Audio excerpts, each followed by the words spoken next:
You Thought Podcast, the place where you get a heavy dose of positivity, sarcasm, knowledge, and ratchetness. I want to be with you, I want to be with you, I want to be with you. If I didn't ride blade on curb, would you still? If I minimize my net worth, would you still? Keep it 100, I'd rather you trust me than to. Keep it a whole 100, don't got you, I got nothing. Ay, I got something. Ay, hold up, we gon' function, no assumptions. Feeling like Tyson with it, knock it out twice, I'm with it. Only for the night, I'm kidding. Only for a life, you a homie for a life, you're a homie for a life, let's get it. Hit that shoulder lean, I know what coming over mean. Backstroke overseas, I know what you need. Already on 10, our money come in. All feeling go out, this feeling don't drought. This party won't end in a.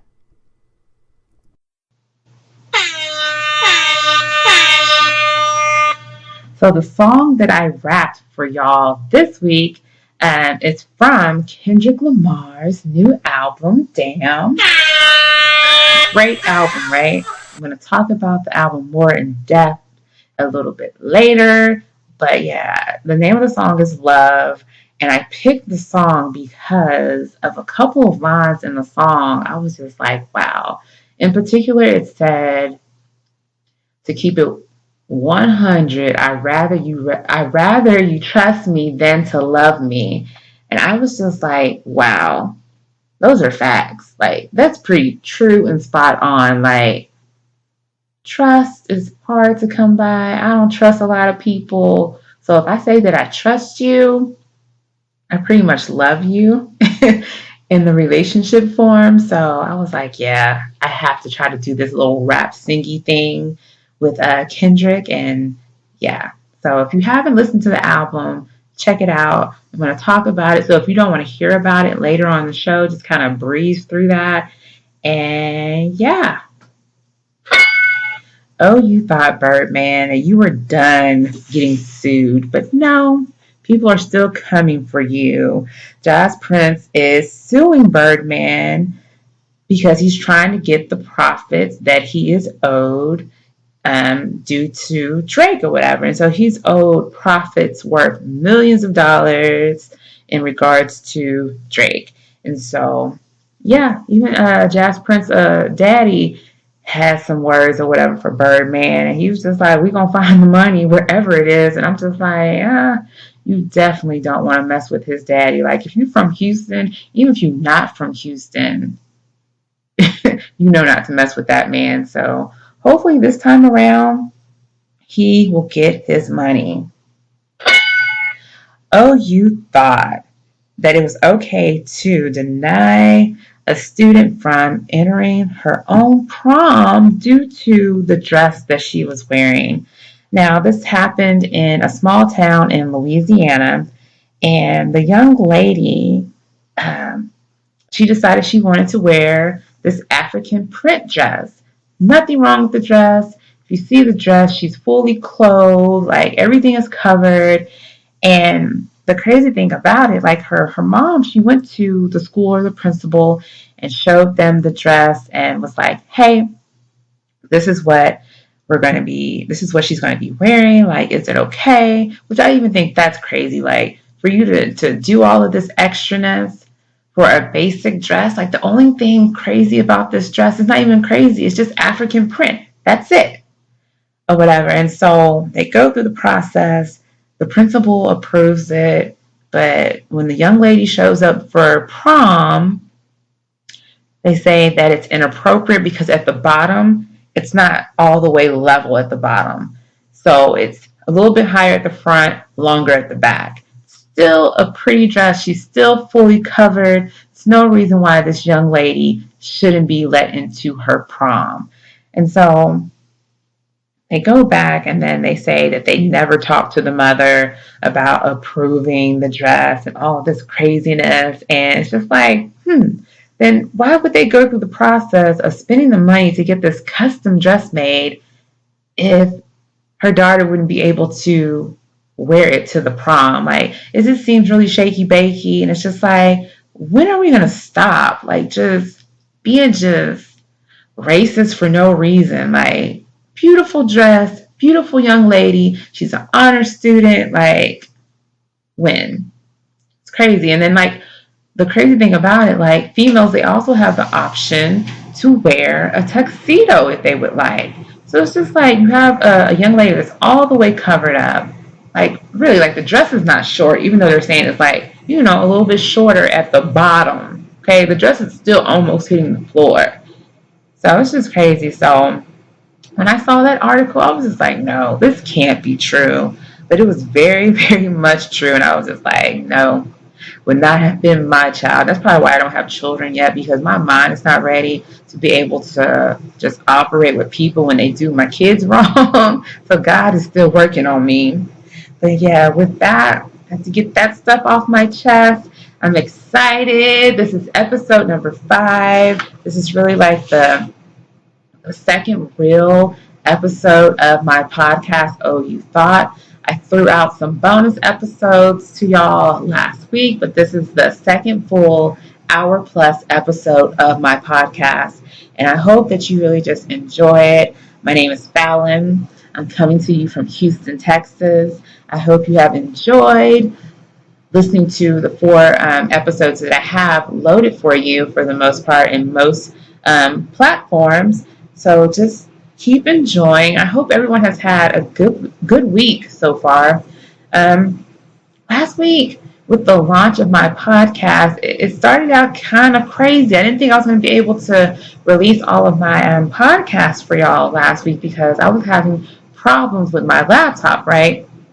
And so I come in Friday from work. I'm all excited. I'm like, yeah, launch day. I'm going to like put it up or whatever. I go, start working. And I decide, hey, I'm going to go in my bedroom. So I unplug my laptop. When I go in my bedroom, my laptop is acting funny. It's turning black. The screen is black. It's really, really hot or whatever. And so I do all these things to try to get my laptop working again because it's been fine. Like, I've had my old laptop for like 7 years. So it's made it. A long journey. And so I was like, no, I can't afford to buy a laptop right now, but I have to get these episodes out. So I work all through the night trying to get my laptop right. Didn't happen. So I wake up on Saturday.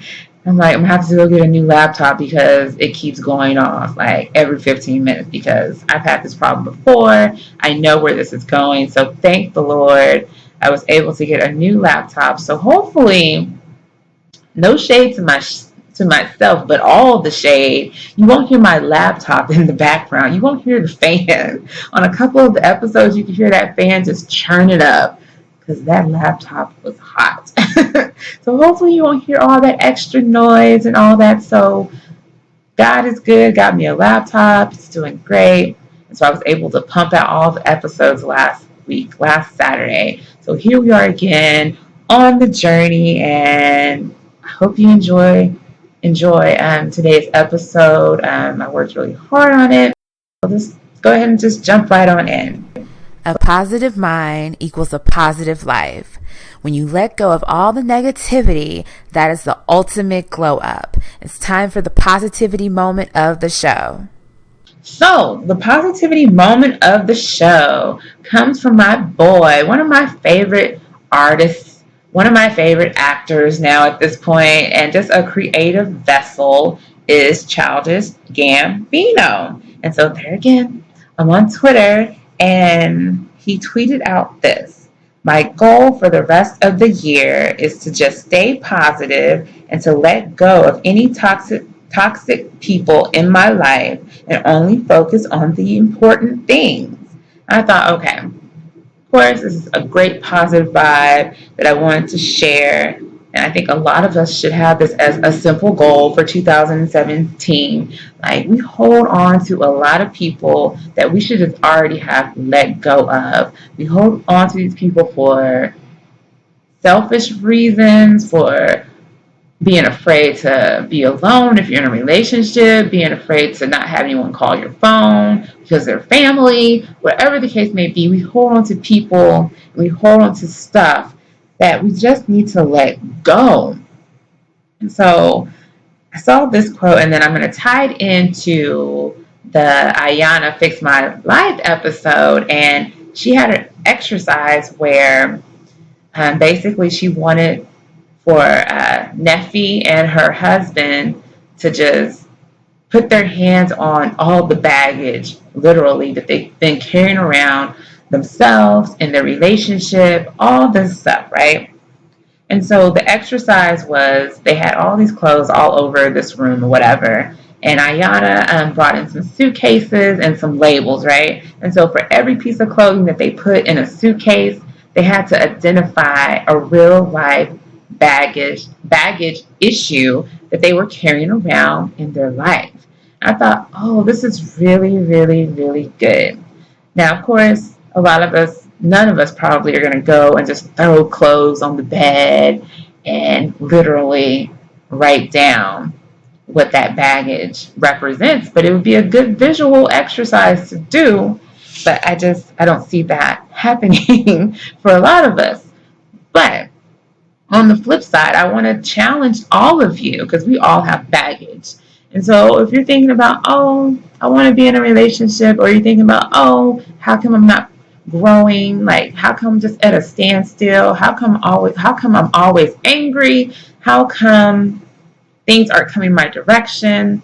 Just sit down with a piece of paper or do some index cards or whatever the case may be and just write down everything that you're carrying around with you for no reason. I think that would be a very good exercise, right? And let's not be phony with ourselves. No one is going to see this but yourself. So be real with yourself. Take self-inventory. Like, I think it's so important to do this like a few times a year. Really examine why things aren't going in the right direction and hold yourself accountable. And so, yeah, so write down everything that you're carrying around with you. Write down things that you want to let go and make it a point to just let them go. And when you know that you have let everything go, mark through it or throw it away, burn it up, whatever you want to do, so you just have a visual memory of you letting that go. So I think tying those two thoughts together was a good way to present for the positivity moment of the show.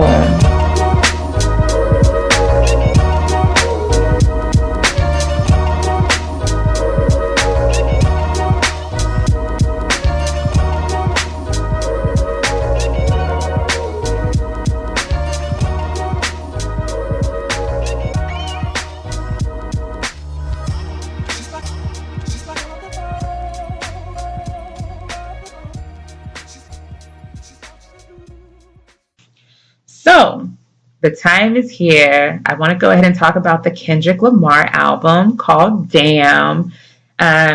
Most of you, if you call yourself a hip hop head, you've heard the album by now. You've gotten in your spirit. If you're like me, you've listened to it about 1,000,000 times, and that's literally 1,000,000 times. Like since last Friday, like I've been on it or whatever. And so I just want to like just kind of go through the album and let's just also get this out of the way. Those of you that jumped on the bandwagon of, oh my gosh, I think he's going to drop another album on Easter Sunday. Like, my Twitter timeline was a mess Friday, Saturday when that theory came out. And the petty side of me, I just want to know, how stupid do y'all feel? It's Thursday, almost Friday. Where is it at? Where's the second album that y'all were talking about? I'm not going to call no people out, but I even had some friends that thought, oh, he's going to drop another one on Easter Sunday because it's supposed to be about God or whatever. I'm just like, okay, I'm not jumping on that train. I'm not going to look crazy. But this album, Damn, from a score of 1 to 10, This is a 10. And I'm a big Kendrick Lamar album, and I still can't measure it as far as like saying like, is it better than his other albums? Like, let's say like the last three, right? And it's just like, I feel like every time Kendrick puts out an album, it's from a different place and it's a different vibe. And I just feel like, yeah, like this one right here, it's definitely a 10. I'm going to call it a classic album. I was listening to, I don't know which podcast it was, but they said that you needed to let it like really simmer for you to call something a classic. And I disagree with that. Like, I think you can call something a classic out the gate. Like, if it just gives you the feel of a classic album. And there again, if you're a true like music head, hip hop head, you know what a classic album is. You know how this is going to make you feel 10 years down the line. And this album, like from top to bottom, I know if I put it on 10 years later, it's going to give me the same feel. It's going to give me the same feel of like when I listened to the Black Album or, you know, like a Nas album. Like, it's going to give me that feel. It's so well done, so well produced. And the pictures being painted, the stories being told, like 1 to 10. It's a 10 on every level. Like, listening to this album, I don't think there's anything that I feel like I'm missing. And so with albums that aren't a classic, you walk away feeling like, you know what? I am truly missing something. Something is not right. Like, this song should have been like this, or he shouldn't have had this person on this song, or this or that. Like, this one, no, he got it right. He hit it right on the mark. And so, yeah, like he, you know, on this album, he talks about a relationship with God. Like, he goes to a different level. And if you don't like this album, there's something wrong with you. It's still the narrative of being Black in America. He also like talks about love, and it's so well done. Like, yeah.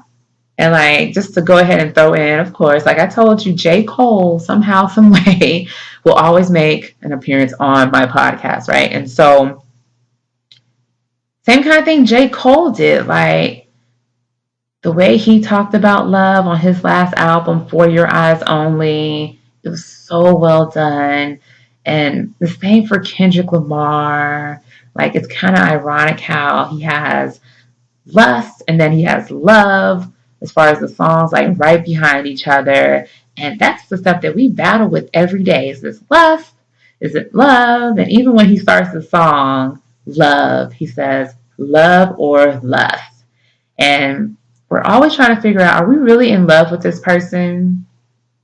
Does this person just feel right? And so that's why I say I love you.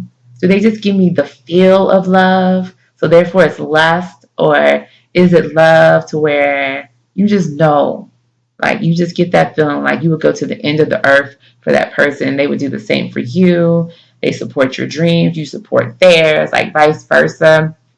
And so I just thought, like, yeah, that part of the album I really, really love, because for a rapper, for a hip hop album, for him to touch on love and to do it in that way was just really beautiful to me. And so my favorite songs off of the album, of course, like most people are going crazy over this song right now, is DNA. And I'm just like, I wish I could just really rap like Kendrick Lamar, because I would 100% just like go in. And like, then he dropped a video yesterday with Don Cheadle, and he's rapping the lyrics. Like, they're rapping backwards and forward, and it's just like classicness. Like, and when the beat changes in DNA, you almost want to lose your mind. Another good point of a classic song. Classic song versus a classic album. DNA is a classic song, okay? Also, Element is a good song, and Rap Genius is like one of my favorite websites to go to for like lyrics and for knowledge on lyrics, right? And so I was on there yesterday and I was looking at the lyrics for Element, right? And so this is a song where allegedly Kendrick could be possibly calling out Big Sean and Drake, right? And so of course he's not saying any names, but in Element it starts, I don't give a fuck, I don't give a fuck, I don't give a fuck, right? It does that thing. And so they're equating that to Big Sean's I don't fuck with you, that song. So they're saying that's a shot at Big Sean, that part of the song. And then for Drake, when he starts talking about coming to LA for free, that's a reference to the Drake song and DJ Khaled song For Free or whatever. And so they're saying that's a shot at Drake about coming to LA for free or whatever. And so that's why I really like that website, because things that I never even thought about or could even reason that was a shot, like, yeah, they're saying it's a shot or whatever. So if you've never been to that website, like, check it out, Rap Genius or whatever. They even have an app, and so you can have it there right at your fingertips or whatever. And so another song that I like is Loyalty with Rihanna.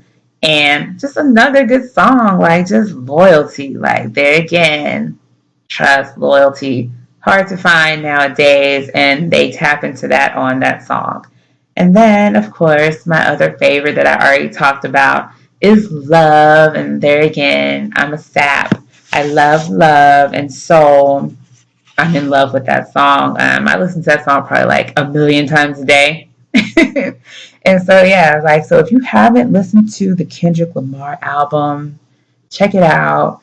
Let me know which song or songs are your favorite. Let me know if you think it's a classic album, because I think it's a classic album. So if you want to go toe to toe with me on that, you can email me, oyouthoughtfallon@gmail.com, or you can just leave comments on iTunes, SoundCloud, YouTube, however you want to get in contact with me, and we can have a conversation about it. Or I can bring up some of the emails on the next show and just tap in a little bit further on this conversation. But 1 to 10, 10, and definitely a classic.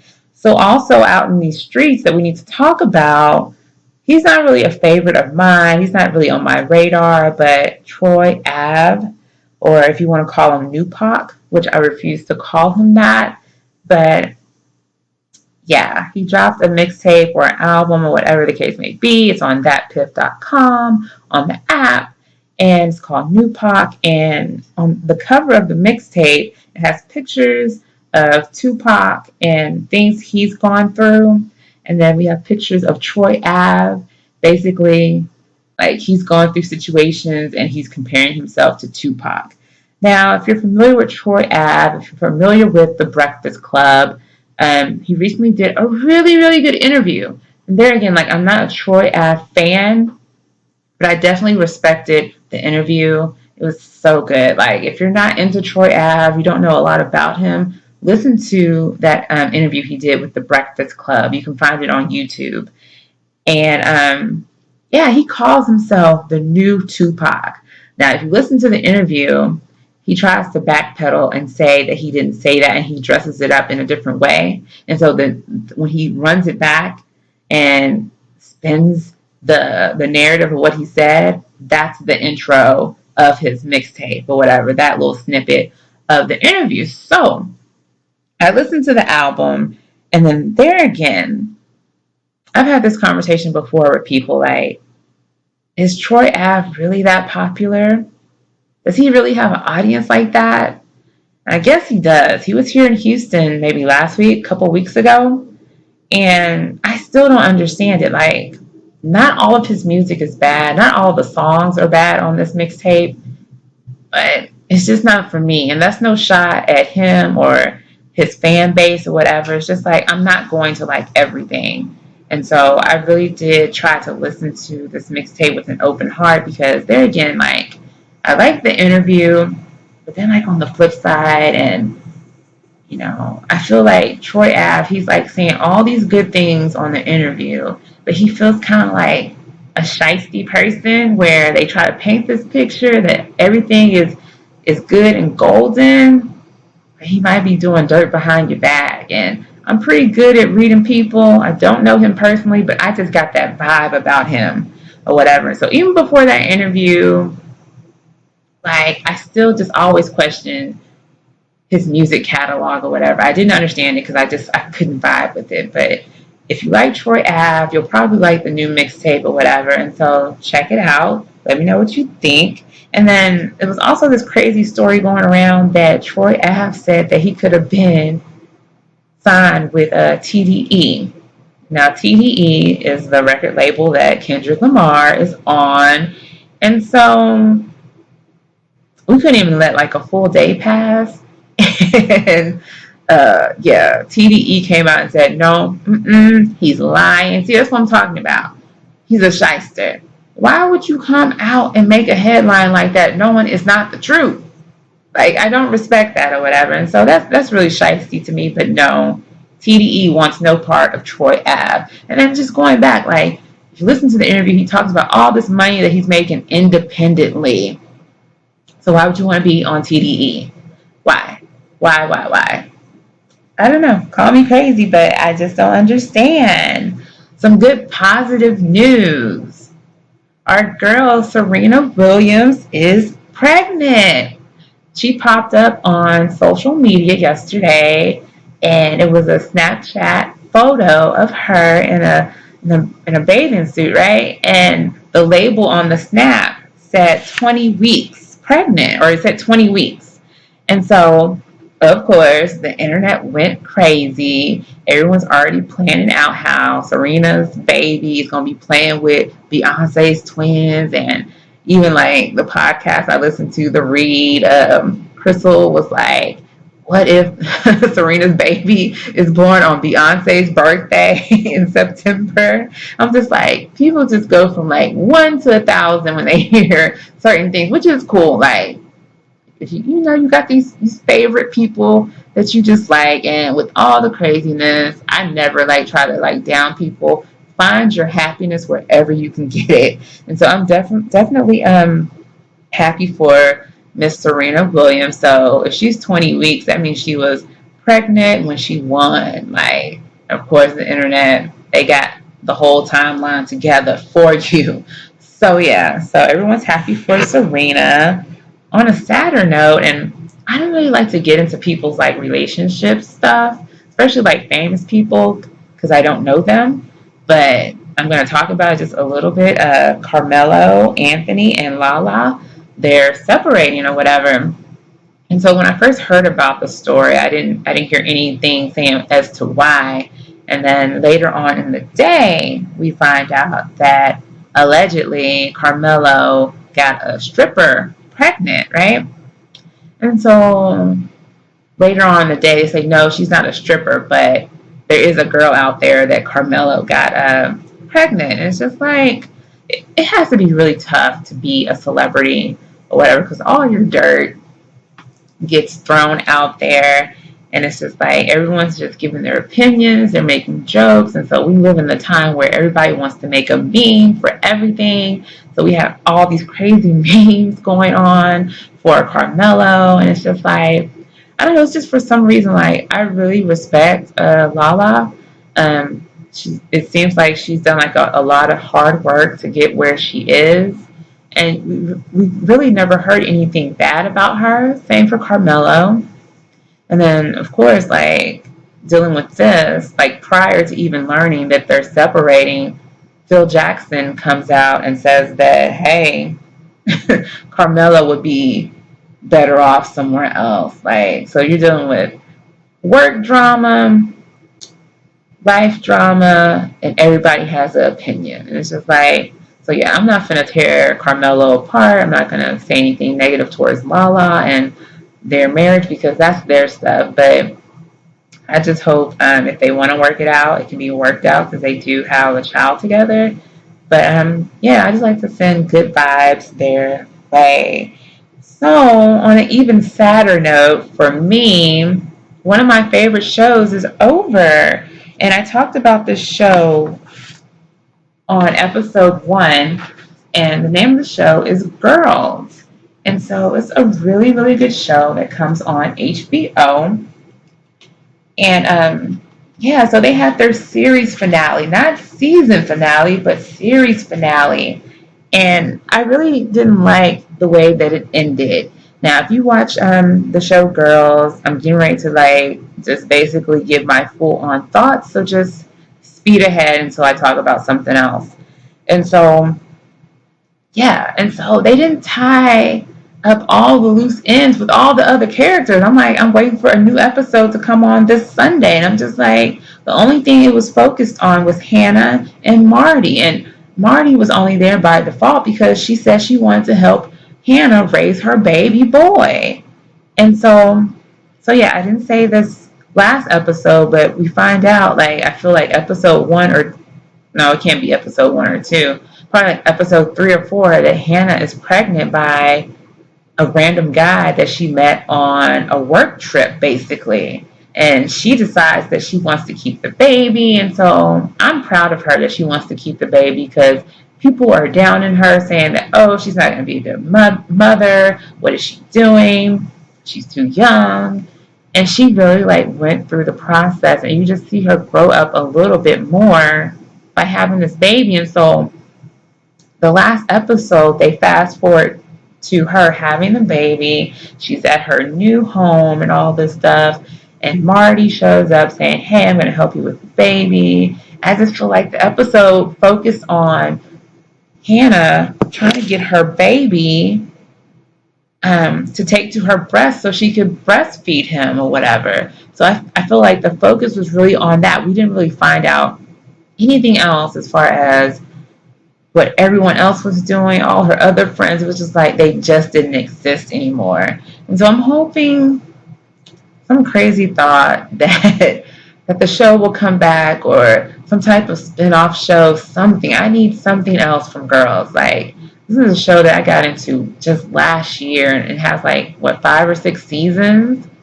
And I'm really sad about it. And so, yeah, another show that I tapped into because of Twitter, once again, was called, is it called 13 Ways or 13 Reasons Why or something like that, about the high school girl that killed herself, and she made 13 tapes as to why she did it.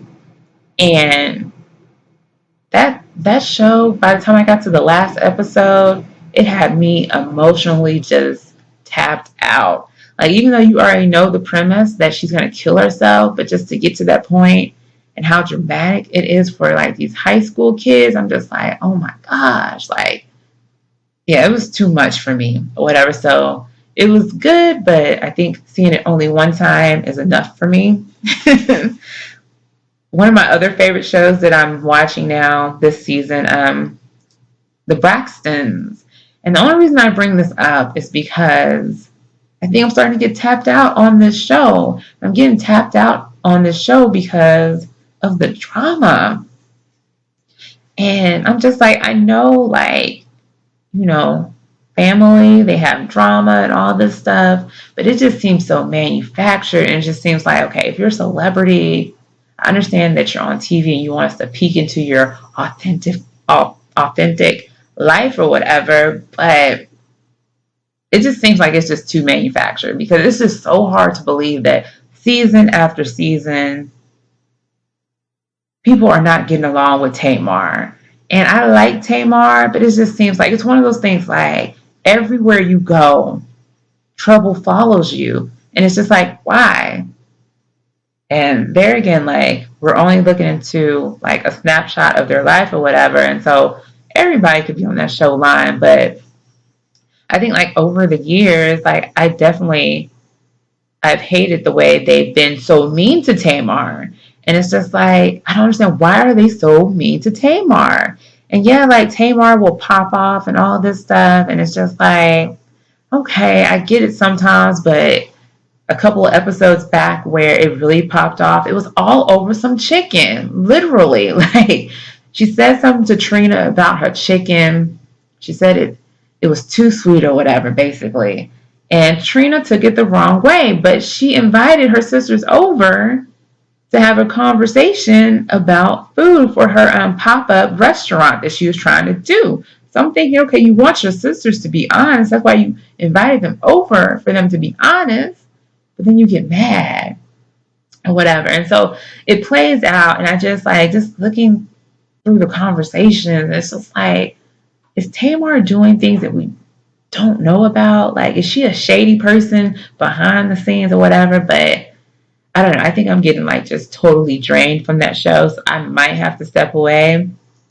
And so, yeah, another one of my shows that I like to watch each season, Basketball Wives. That show came back this past Sunday. I was a little bit afraid. I was like, is it going to be nothing but the older ladies on the show this season? And we got to the end of the show and we saw the other ladies are coming back or whatever. But there again, all these reality shows, same old drama, just on a different show, different set of people, different paychecks or whatever. And it's just like, I think I might be tapped out on reality TV. Like, when I come home, I'm trying to watch some sports or something like can just, relax my mind, which is Ratchet TV. But I'm starting to get tired of this. And it's just like, I need more. Like, I remember when Tia and Tamara had their reality TV show, even though some things were like manufactured as far as like you could tell like the activities they were doing, but you could tell they were being themselves. And I really appreciated and liked that show. So it would be good if they could bring that show back, right? I know I'm not the only one that liked that show. And so the last show that I want to talk about that makes me so excited, that starts tonight. And so hopefully I can find a link. And some of you will understand what I'm talking about when I say if I can find a link. I don't have cable. And so Married at First Sight. This is a bomb-ass show, if you ask me. And last season was okay, but the first two seasons were really, really good. And so the premise of the show is you marry someone that you just met, literally, like, oh boy is at the altar, oh girl is walking to the altar, and you make the decision at the altar if you want to marry him or not, if you want to marry her or not. And for the most part, they've never had anyone at the altar say no. The rebuttal is always, well, they matched us together, so let's try it or whatever. And so that's always the premise. And I just couldn't see myself being in that scenario. There's no way I could just walk up there, sight unseen. And let me also say this, like, it's not all about looks, but I will always say there has to be something that I find attractive about you. And that's just point blank, period. And you're not going to like everybody. Everybody's not going to like you. But guess what? You have the right to have your preferences as far as like what you like. You can shoot for the moon if you want to. But so, yeah, me, Fallon, no. And I wouldn't want to do that either because I would not want to be rejected on TV. I would not want to be like, I guess I want to be with her. She's not that pretty, but I guess I'll take the time out to try to get to know her. So, no, I don't want to hear that narrative later on and we're making it work. And then I'd be like, you know what? This is not going to work. You don't even think that I'm pretty. And so, yeah, it's a really good show. So if you've never seen an episode, I would advise you to at least start with season 1. You don't have to watch all the seasons, but the first season is really, really good. And it's called Married at First Sight and starts today. And it's on Lifetime Network.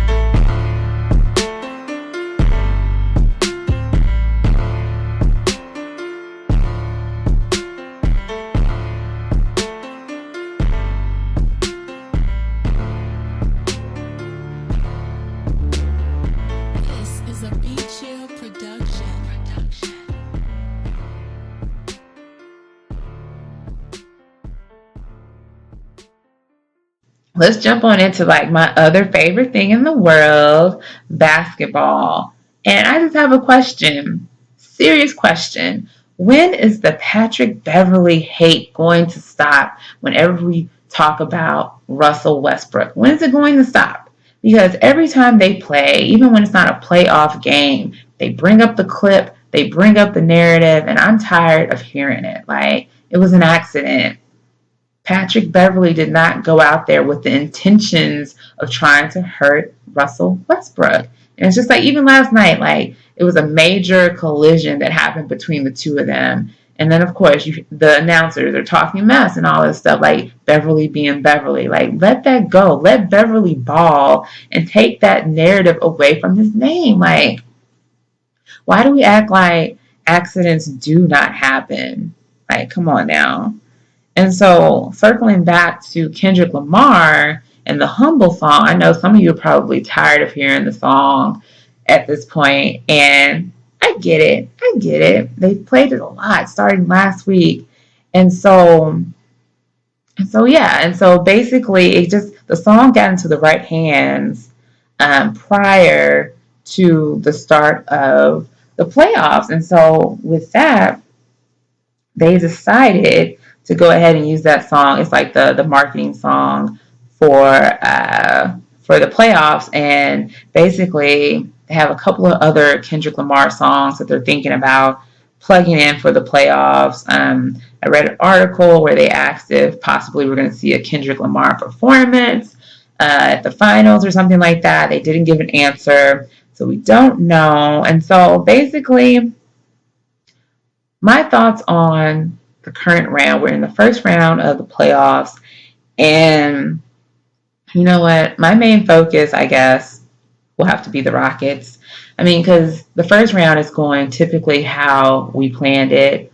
Everything is coming to pass that we said or thought. The Warriors, they're taking care of business. Spurs, taking care of business. Rockets, they're taking care of business. The Clippers, unfortunately, they're taking care of business. I need the Jazz somehow, some way, even with these injuries, to get some wins against these Clippers. And so, Thunder, they're not taking care of business. Grizzlies, they play tonight. Hopefully they can get a win against the Spurs. That would be great. Portland, like I said in my predictions, like Damian Lillard, he can't do it by himself. It's not enough firepower over there. And so, unfortunately, I don't know if Portland can even be a hindrance on the Warriors or whatever.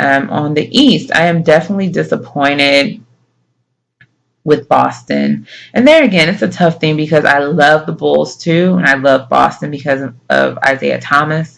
I was a Boston fan basically starting with the Rondo years. And so to have Rondo on the Bulls and Wade and everything, I like the Bulls too, but I wanted Boston to win this series, so I could have my final prediction that I gave in my basketball episode or whatever. And so they're struggling against the Bulls. The Bulls look really, really good.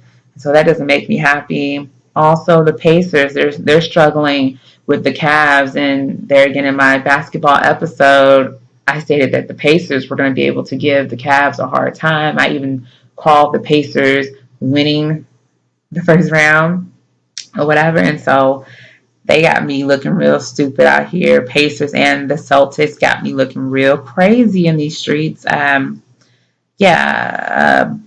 and Raptors. I don't really care about that one. Toronto, if you take it, cool.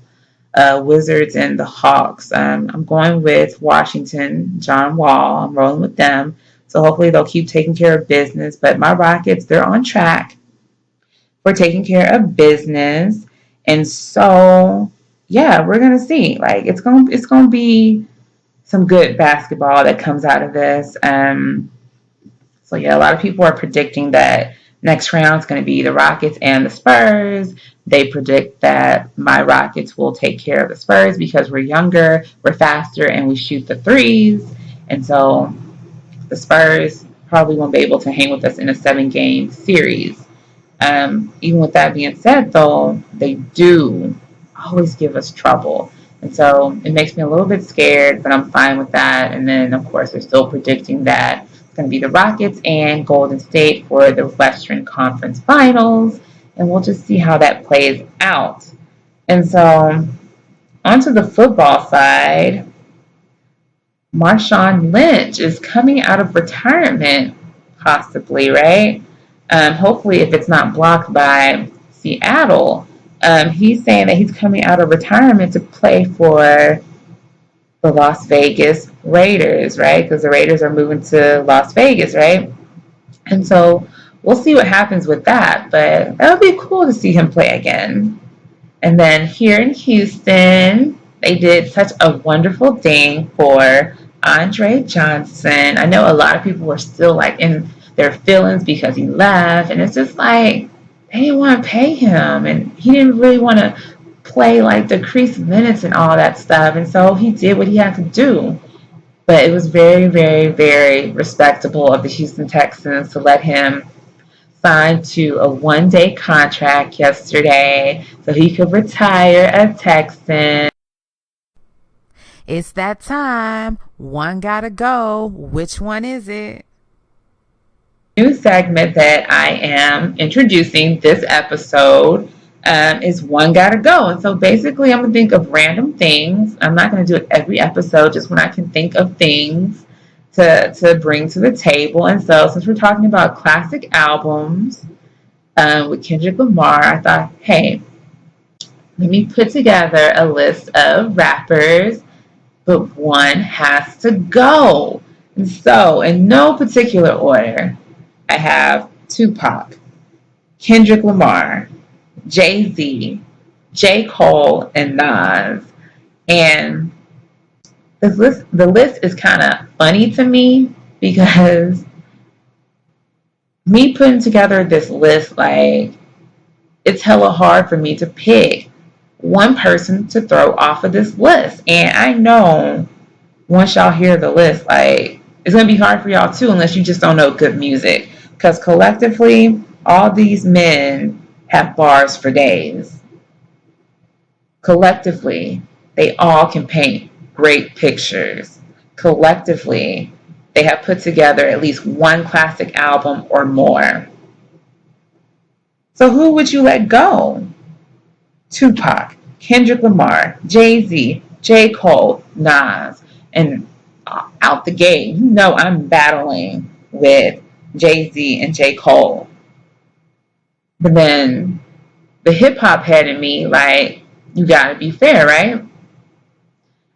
Tupac is like an all-time great. So he has to stay on the list, right? Classic album, classic bars, right? Kendrick Lamar, we already knew he was a great rapper, but with this last album, damn, like, I feel like he's definitely going to get a spot on like the top 10 rappers of all time. And someone's going to have to lose a spot for Kendrick in the top 10, right?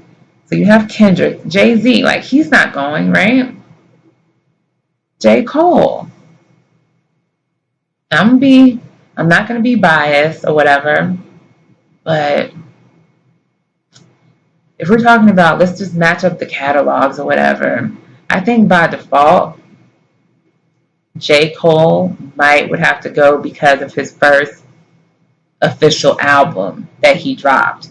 That's the only way I can get someone off of the list. I have to take marks off somewhere. Everyone else, as far as all their albums that they dropped, I can't really take anything away from their catalog. And I only take away from J. Cole because I can tell that wasn't the true J. Cole on that first album that he released. And so maybe if he, drops like a couple of more projects to kind of put a buffer over that first one, maybe I can put him back on the list or whatever. But at this point, I have to say bye to my favorite rapper, J. Cole, and I really don't want to. But yeah, so y'all let me know what you think. Like, who would y'all get rid of? Tupac, Kendrick Lamar, Jay-Z, J. Cole, or Nas? Email me, oyouthoughtfallon@gmail.com, and let me know what you think. I keep it real because I'm from the South Side. I plan to rep the South till the day that I die. That's so Houston.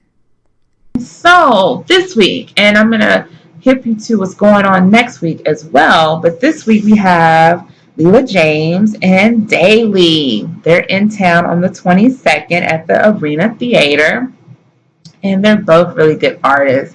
Daly, like, I love him, and every time he comes to Houston a lot, And every time he comes, I'm like, yeah, I'm going to go see him. I'm going to go see him at the warehouse, blah, blah, blah, blah. I never go see him. And I had no clue he was in town this week until my friend told me or whatever. And so I'm sad that it's not in the budget for me to go. So they're in town next week on the 26th at the Warehouse Live. It's going to be Absol and Nick Grant. Now, everyone should know who Absol is. So I'm just going to go ahead and scoot him to the left. And I'm going to talk about Nick Grant. If you don't know who Nick Grant is, look up his projects on Apple Music or whatever platform of music you use to get your music on, or check out some of his mixtapes on That Piff. And one in particular, he did a mixtape where he was rapping over a Seat at the Table album. He picked like 4 or 5 songs from the Solange album and he rapped over it, and it was so good. So if you don't know Nick Grant, refer to That Piff and look up that mixtape. I promise you will love it. And so they're in town next week. And then I just want to highlight another podcast that I listen to every now and then, from one of my favorite Houston rappers, Slim Thug, and it's called The Connect. And this week they had like just a really open and real conversation about the hustle of being in the rap game, basically, like just how they grinded it out or whatever, and what they did to be different from the other guys and to be successful. And so if you're into podcasts or whatever, well, clearly you are if you're listening to mine. Check out Slim Thug's podcast, and it provides very good conversations. And this last episode was really good. It's probably my favorite episode that I've heard from his podcast or whatever. It's just really real conversations on what to do in the game and how to finesse the whole social media to your advantage and all that greatness. So check him out. And yeah, like, listen to other podcasts and just get a vibe for what a podcast is. Because I think I'm coming to a point where people don't know what a podcast is. And I feel like y'all are missing out on life if you don't know what a podcast is. If I stop saying the word nigga, how am I going to describe nigga shit? It's that time of the show, dumb nigga shit. I don't have a lot this week. Shocking, right? But the only person I want to bring up, and as you can probably hear in my voice, I am smiling because, baby, when those tables turn and that karma gets a seat at your table, it's pretty wonderful. And I'm talking about Bill O'Reilly, and he's no longer going to have his show. It's over. It's done. He talked about our auntie, Maxine Waters, talked about her hair, said she was wearing a James Brown wig.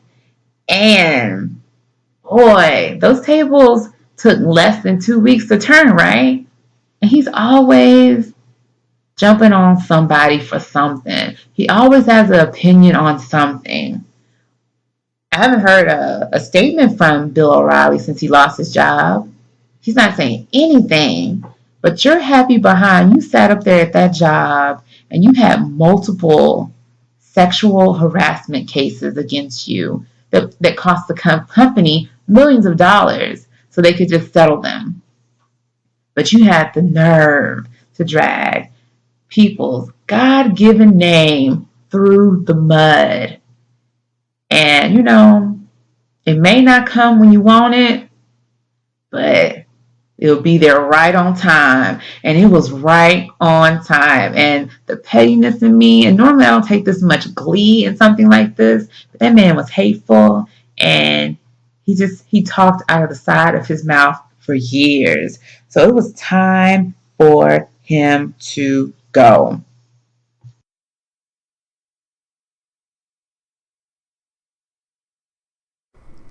We must empower ourselves.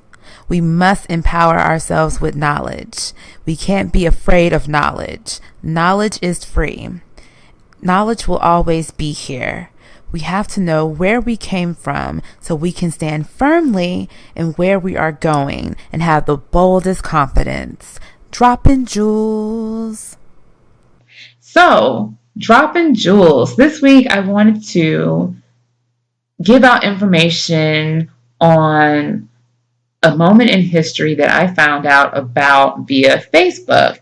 And it's the Elaine Race Riot.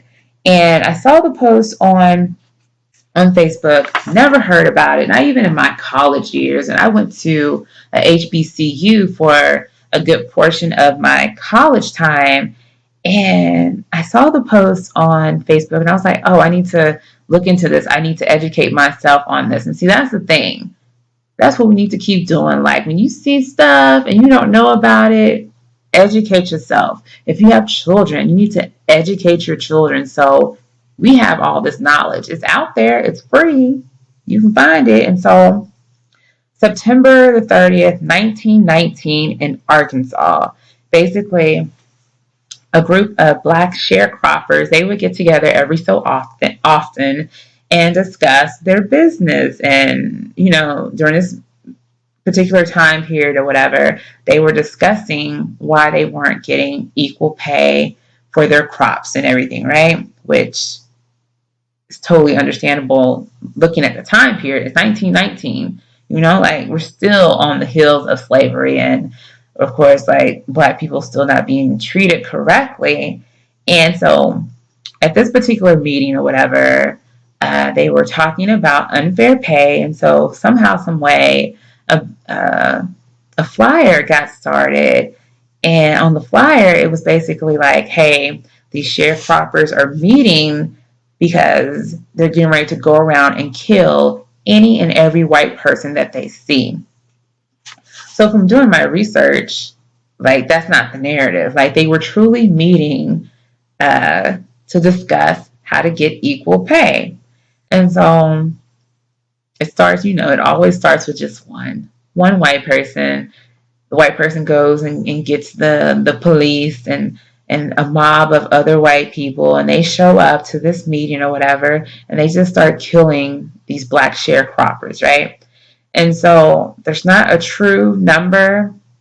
There's no true record of how many were actually killed. Like in all the articles that I read, it's between or it goes from 237 to 856 Black people were killed, and only one white person was killed in this riot, right? And so later on down the line, it was declared that the deaths in this riot, in the riot or whatever, were lynchings. And so even though it was declared lynchings, not one white person was charged or went to jail for this. But check this out. 122 African Americans were charged with something, right? And then 73 of the 122, they were charged with murder. So are we saying the 73 charged with murder killed the 237 to 856 Black people? Because there was only one white person that died. That's on the record, right? So 73 charged with murder. And so that's 1919. It's 2017, and we still have people going to jail for things that they did not commit. And when I say people, I'm talking about my Black brothers and even sisters going to jail for things they did not commit. Even right now, and I believe it's Louisiana, they have all these lawyers hired trying to figure out all these cases of people going to jail that should not be in jail. Those are facts. You can find that on the internet. And so what has to take place for true change to happen in this country? Because it's 2017. Same thing going on. Things are a little bit better, but not really, because people are just more crafty with their hate and their racism. But racism is still there. And so I don't know, when I saw this story and then I did the research on this point in history, it really made me sad because, number one, they don't even have true numbers on how many people lost their lives in this riot as far as the black sharecroppers. Number two, they have their farms and everything trying to make a living for themselves, and they can't even get paid equally because they're black at the end of the day.